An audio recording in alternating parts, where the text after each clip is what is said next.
Hello guys, this is Ryan here, and I'm going to be doing another tier list video. This time I'm going to be ranking all the albums from one of my all-time favorite bands, which is A Day to Remember. This goes up to their most recent album, Big Ole Album Volume 1, which just came out earlier this year. So, yeah. Now, there's actually a few covers that I actually haven't recognized before, which is interesting. I'm guessing they're more like EPs. So, yeah. So I might leave the EPs off the tier list for now because I haven't really listened to many of the EPs. So let's go ahead and I actually forgot to do this earlier, but I'm going to modify this. So I'm going to put Peak A will be amazing. B, good.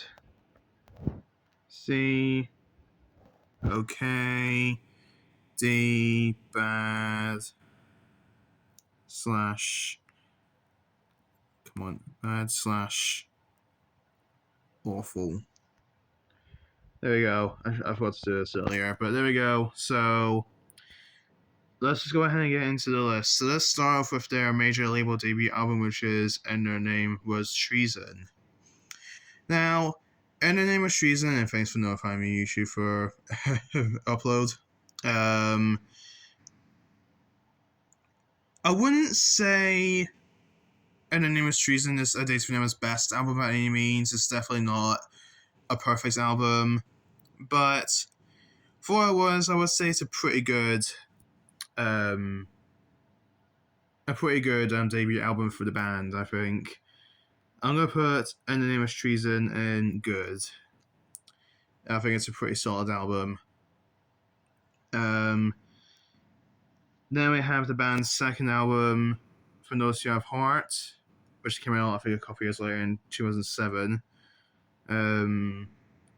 It's definitely a big step up from And the Name Was Treason, a major label debut album. It's I've had the worst time to record these videos, don't I? Yeah, I mean it's an amazing album. I don't know if I'd say it's peak, but for what it is, it's a pretty damn incredible album. So, yeah. Then move on to their 2009 release, which is Homesick. Homesick is my all-time favorite A Day to Remember album, and I think it's in my top 5 albums of all time. It's just a 10 out of 10 masterful album with no skips at all. I mean, Wax Like What You Made Of is my favorite A Day to Remember song, with The Downfall of Us All being a very close second favorite. Just a perfect album.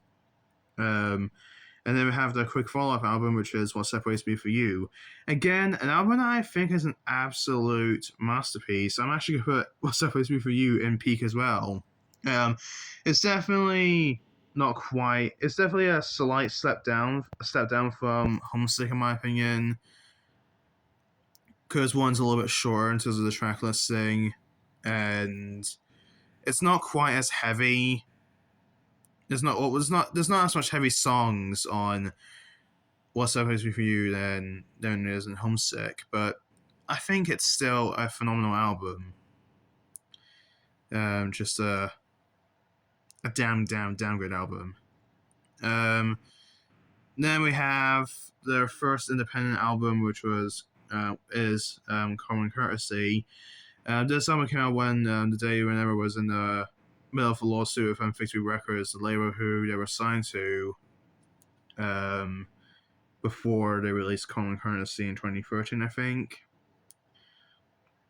I've actually recently watched a video that actually breaks down the band's lawsuit with Victory Records. It's actually really interesting. If I can remember and if I can find the video again, I'll put a link in the description below so you can go check it out. Might not be right at the very moment this video goes up, but if I do find the video again, I will put it in the description below, so I'll put the link in the description below so you can go watch it for yourselves. But well, we're going off topic here. So, Common Courtesy. I haven't listened. This is probably my least listened to Date to Remember album. Not because it's bad. It's because I don't know. This is something about the album that doesn't quite pique my interest compared to the other albums.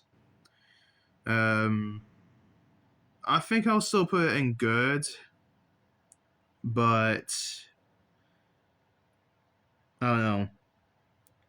I think Teir has much better albums than Common Courtesy for me. And speaking of better, here is their 2016 album, Bad Vibrations. This album is fucking awesome. I think it's a great album. I think... Sorry for the wind, guys. It's breezy as hell outside today. Definitely one of the best albums in my opinion, I think. This album is genuinely amazing. Great vocals from Jeremy McKinnon. Great lyrics, and the guitar sounds are pretty good as well. Yeah, just a really damn great album. Then everyone's favorite Date to Remember album, You're Welcome. I'm being sarcastic. I know it's everybody's least favorite album from a Date to Remember. A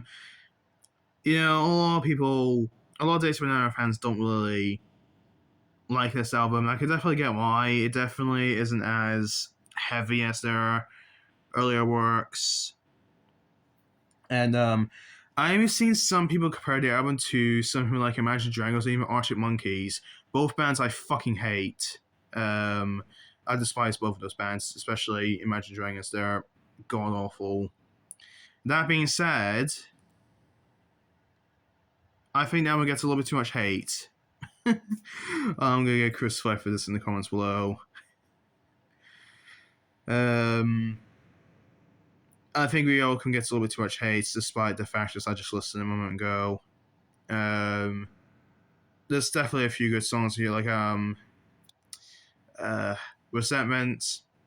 I think it's generally an awesome song. I also really like Degenerates. I mean, that's actually a really good song as well. That one should not be getting as much hate as it should be. It's genuinely a really, really solid song. And then we have the band's most recent release, which is Big Ole Album Volume 1. Yes, Volume 1. That means the band's going to release a Volume 2 at some point, hopefully. So, I'd say that it's definitely better than the band's last couple of albums. The last few albums, I should say. I think I'll rank it higher than Bad Vibrations because it's definitely one of the more heavier. I don't know heavier, but it's definitely got some of the most heavier songs, like Miracle, which is one of my favorite songs for Date to Remember, is pretty heavy. So is Same Team, the track after Miracle. To the Death is sorry, I had to do it. To the Death is a fucking banger as well. Just I think Big Ole Album is definitely one of the best albums for sure. So I think that pretty much sums it up for this ranking. As I said, I know I got the other albums down here, but they're more like EPs, and I haven't really listened to them too much. So for that reason alone, I'll just leave them off for now. If you guys want me to re-rank the albums with the EPs in the future, just tell me in the comments below and I'll do it. So yeah, but this is how I rank a Date to Remember's main discography. This band, in my opinion, has no bad album, honestly. Even the weaker albums like Common Courtesy and You're Welcome, I would still say they're generally still good albums. And then, of course, got the amazing category, which has For Those Who Have Heart, Big Ole Album, and Volume 1, and Bad Vibrations, which are just amazing albums. And then the two albums in Peak, Homesick, and What's That Place For You are just, like I said before, just 10 out of 10 albums. I do slightly prefer Homesick though. Homesick is my favorite album from the band, but even still, it's still a peak album though. So that is pretty much it for my ranking on A Day to Remember's main discography. If you like this video, then give it a thumbs up. But the big question is, do you guys agree with my ranking? I'm sure people probably put You're Welcome in the bad/awful category, which I can see why. But I don't think the album's that bad. I think people are too harsh on it. So that's pretty much it. So if you guys agree with me, or if you disagree with me, then comment down below. And if you enjoy this video, if you like music related content, then make sure you subscribe to my channel, because I do like CD updates and whatnot, and Blu-ray updates if you're into movies. So yeah. So thank you very much for watching, guys, and I'll see you in the next video. Bye.